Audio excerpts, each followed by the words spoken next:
Good evening, I'm Alex Dierckman. When it appeared an Indianapolis charter school run by a prominent Republican donor might receive a poor grade, former Superintendent Tony Bennett's education team frantically overhauled his signature A through F school grading system to improve the school's marks. Emails obtained by the Associated Press show Bennett and his staff scrambled last fall to ensure influential donor Crystal DeHaan's school received an A despite poor testing scores in algebra that initially earned it a C. Bennett wrote in a September 12th email to then Chief of Staff Heather Neal, who is now Governor Mike Pence's lobbyist, they need to understand that anything less of an A for Crystal House compromises all of our accountability work. On Monday, Bennett defended his actions, saying Crystal House is one of 4 charter schools widely recognized as the best in Indiana.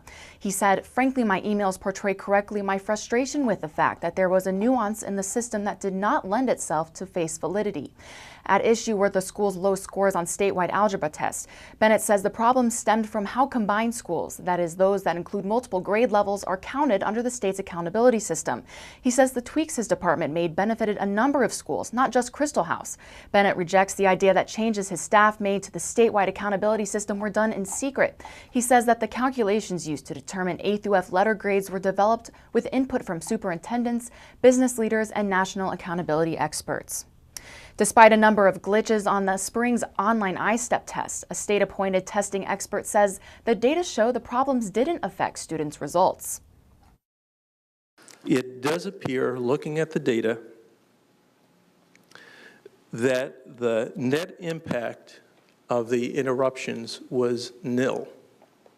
Students scored about as well as they would have done had no interruptions occurred.